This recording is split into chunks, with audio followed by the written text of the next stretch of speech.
Magandang araw mga sir. Ngayon mag battery operated tayo sa headlight. Itong dalawang sakit na binunot ko, ito yung headlight switch.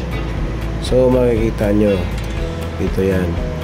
At saka itong itim naman na sakit, dito yan sa starter switch. Okay, binaklas ko na sa likod ng mga switch. Guys, dito lang tayo sa ibaba magbabaklas, hindi na tayo magbabaklas sa baba para madali lang. Magpapalit muna tayo ng bumbilya na LED Osram plug and play. Palitan natin yung stock bulb niya kasi parang busted na yung low niya dito.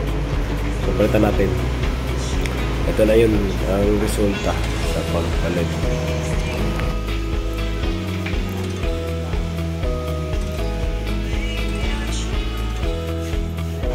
So dito guys, hanapin natin yung connection ng headlight. So makikita nyo dito, no, may tatlong yellow white na wire.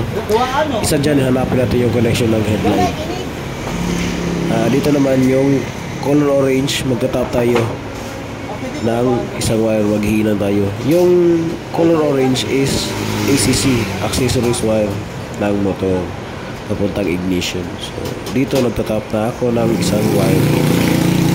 So nahanap po natin yung connection ng headlight. Yung first na wire, ito yung connection papuntang headlight. Itong first na wire. So dito, kinat ko na dito. Okay. Makita nyo, nag-cut na ako. Diyan, idudugtong natin yan sa ito na wire. Idudugtong natin yan. Hihinaangin natin yan. Ito na, nadugtong na natin at saka hinihinang na natin. So balutin na natin ng shrinkable tube. Okay.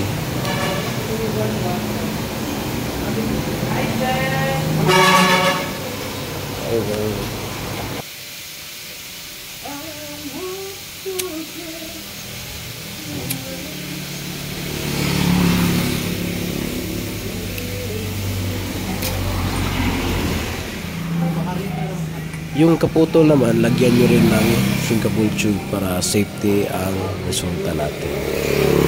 Ito, nilalagyan ko na ng shrinkable tube.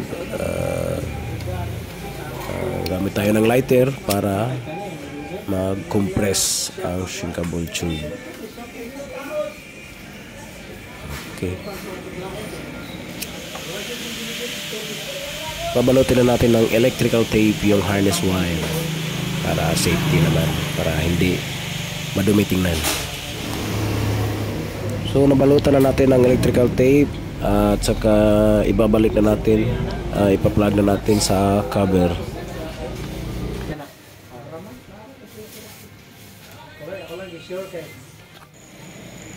So magte-testing na tayo. Okay, so gumana na yung ginawa natin. Testing tayo sa high and low.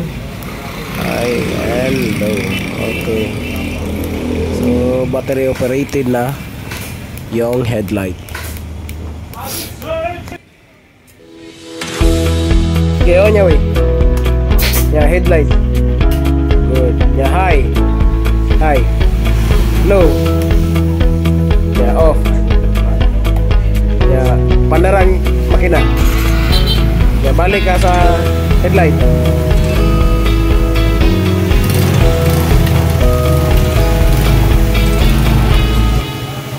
Balik sa high. High. Low, balik. Okay. Yeah, off. On. High.